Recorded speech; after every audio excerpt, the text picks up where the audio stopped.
What's going on YouTube? Welcome back to another video. Today we're going to be talking about how to figure out your calories for fat loss and how to find out a sustainable calorie deficit for you and your goals. Before we get into it, please do me a huge favor, scroll down, hit the like button, subscribe, hit the bell notification icon. I know you're tired of hearing me say that, but just do it. Help me get into the algorithm. I really want to do well on YouTube. I really want to give out more information and more helpful tips to you guys. I want this channel to start gaining some traction because I want to build up more of a community here on YouTube. It is my favorite place to make videos and make content, and the more likes I get, the more it pushes me and drives me to make more videos and just be more consistent on YouTube. So I really appreciate you guys. What's up guys? Fat Loss Foundation, which is my one-on-one online coaching program, is officially live October 18th. Drop an application down below. It's the first link in the description. I will be emailing you guys and getting back to everyone so we can get started. If you want to lose fat, build muscle, and improve your relationship with food, this is the program for you. All right, I got you. Let's get into the video.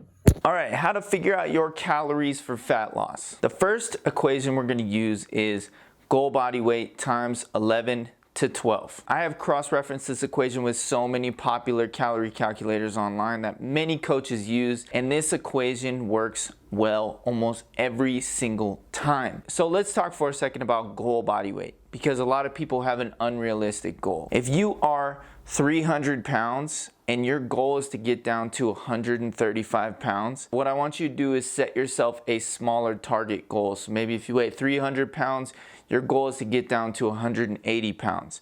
And you can use that as your goal body weight for this equation. It's up to your discretion to use a goal body weight that is reasonable, that you feel like is sustainable, and not something that you weighed in high school when you were like 18 years old. All right, sound good? Cool. I want to use my online coaching client Jen that's starting up with me here in about a week as an example. We're going to figure out her calories together. I'm going to show you guys how I would set up her calories on a weekly basis, and then how many grams of protein I would have her eating as well. I think this video is going to be really helpful for a lot of you guys who are struggling with this. Jen is 165 pounds. Her goal body weight is 150 pounds. So she wants to lose 15 pounds. So what we're gonna do is we're gonna take her goal body weight, 150, and we're gonna multiply that times 11. This gives us 1,650 calories, and then we're gonna multiply it by 12, and this gives us 1,800 calories. 1,650 is the lower end of her calorie range, and 1,800 is the higher end of her calorie range. Why do I use ranges? Because I feel like we're not robots. We should be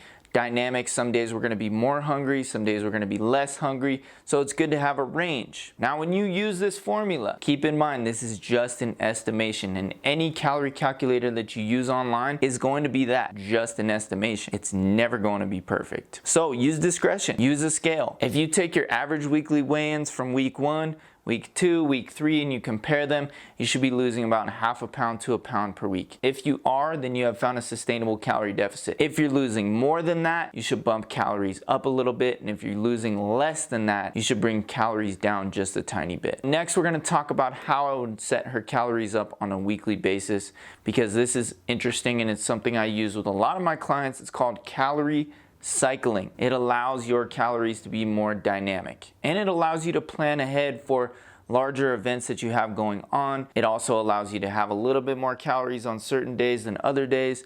So for Jen, we're going to use a weekend warrior calorie deficit. What this means is Monday through Thursday, we're going to give her a lower amount of calories, and then Friday through Sunday, we're going to bump her calories up a little bit. So Monday through Friday, we're going to bump her calories down to 1,450 to 1,650. And then on the weekends, we're going to bump them up from 1,800 to 2,000. Weekly calories are all that matters. Your daily calories don't matter as much as long as your weekly calories are the same. So Jen is going to be eating roughly about 12,000 calories per week. As long as her calories total add up to that, it really doesn't matter what days she chooses to have higher calorie, lower calorie. She can even eat 3,000 calories in one day, although I wouldn't recommend that. As long as her weekly calories are equated, she's good to go. That is how calorie cycling works. so you can split your calories up however you want. Now, next we're gonna talk about protein. So to calculate your protein, what I want you to do is take your goal body weight, remember, realistic goal body weight, and I want you to multiply it by 0.8 to 1. That's gonna give you how many grams of protein you should be eating. So for Jen, she'll be eating anywhere from 120 to 150 grams of protein. Again, we're using a range because not everybody's going to be able to hit the higher end of that range right off the bat. So what we're gonna do is we're gonna slowly ramp up protein. Maybe she'll try to hit that 120 right off the bat. Maybe she'll struggle with it. Maybe she'll nail it. And then eventually we're gonna keep increasing that protein until we get around 150. It's gonna help her stay full in a calorie deficit. It's gonna help her retain muscle, probably even build some muscle in a calorie deficit. So protein is super important here. This is why we wanna emphasize and prioritize it in our calorie deficit. Anyways, guys, I'm gonna keep this video short, sweet, and simple. So goal body weight times 11 to 12, figure out your weekly calories, your calorie cycling approach if you want to use one, and then how many grams of protein you want to eat, goal body weight times 0.8 to 1. If you have any questions, drop them down below in the comments section. If this video helped you at all, please drop a comment down below. It helps with the algorithm. I love you guys, and I'll see you in the next video.